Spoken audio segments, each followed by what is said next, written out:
तर यावर्षी आपल्या श्रीची मूर्ती कोणत्या स्वरूपात आहे याची स्टोरी ऐकण्यासाठी हा ब्लॉग पूर्ण बघा आणि एन्जॉय करा. गणपती बाप्पा मोरया. आता काय आता आम्ही चाललो आहोत कांदलीच्या श्रीच्या आगमनासाठी. तर चला तुम्ही माझ्यासोबत आपण संघात एन्जॉय करू आणि बघू मूर्ती कशी येते. बाप्पाच्या आगमनासाठी आलो पोचलो. तर जसं का आपण लोकेशनवर पोहोचलो आहोत तर चला माझ्यासोबत पाहू आपण.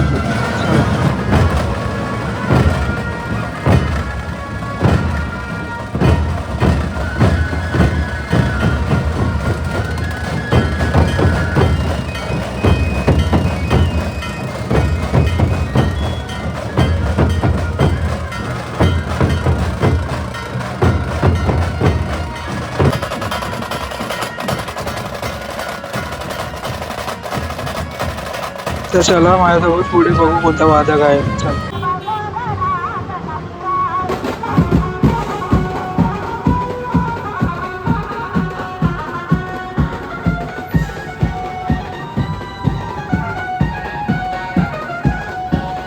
जसं का तुम्ही पाहू शकता की आपला पिंकीला मित्र आपला बाप्पाच्या आगमनासाठी बघा किती उत्सुक आहे.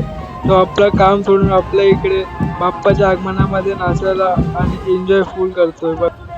तर चला जाऊ जवळून बाप्पाची मूर्ती बघू कशी वाटते ती. चला तुम्ही पण.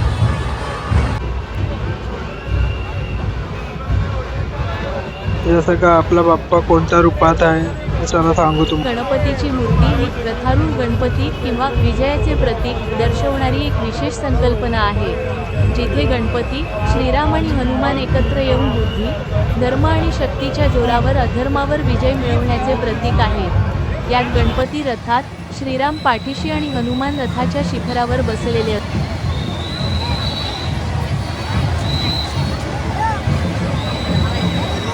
तर जसं का तुम्ही पाहू शकता आपल्या बाप्पासाठी आपले मित्रबंधू कुठे कुठे चढून उभे राहून व्हिडिओ फोटोज वगैरे काढतायत. त्यांची एक्साइटमेंट बघा.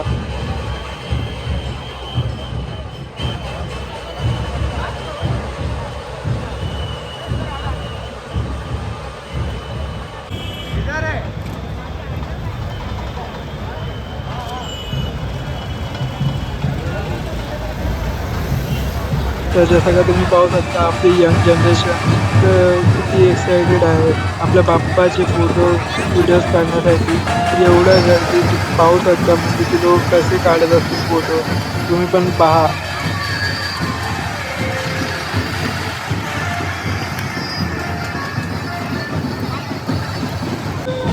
तर बाप्पाची पुढची स्टोरी तुम्ही ऐका. गणेश आणि रामायण संकल्पना. गणपती एका मोठ्या रथावर विराजमान आहेत. त्यांच्यामध्ये धनुष्यबाण घेतलेले प्रभू श्रीराम संरक्षक म्हणून उभे आहेत, जे शक्ती आणि संरक्षणाचे प्रतीक आहे. तर कंटिन्यू राहा आपल्या बाप्पाची स्टोरी ऐकण्यासाठी. रथाच्या शिखरावर हनुमानाची मूर्ती आहे. जसे अर्जुनाच्या रथावर हनुमान होते, तसेच गणपतीच्या रथावर हनुमानाची उपस्थिती विजयाची आणि भक्तीची गाथा सांगते.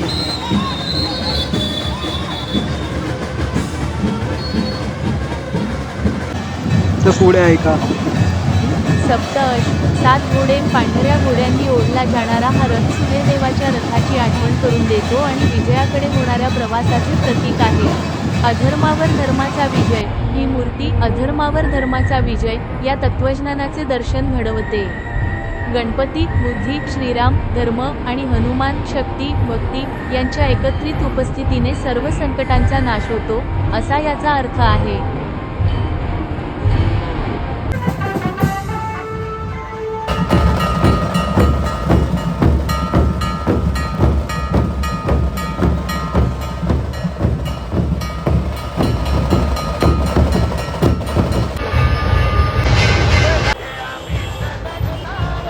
तुम्ही जसं का पाहत आहेत आपली मुलांची एक्साइटमेंट किती आहे.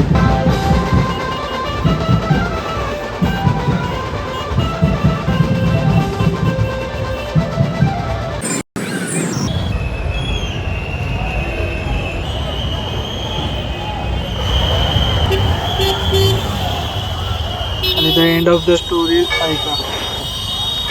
सारांश, ही मूर्ती केवळ गणपतीची नाही, तर धर्म, बुद्धी आणि शक्ती यांच्या एकजुटीतून मिळणाऱ्या विजयाचे एक शक्तिशाली आणि प्रेरणादायी प्रतीक आहे.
तर गाईज, आजचा ब्लॉग आपण इकडे एंड करून, हा ब्लॉग आवडला असेल तर लाईक, शेअर आणि सबस्क्राईब करा.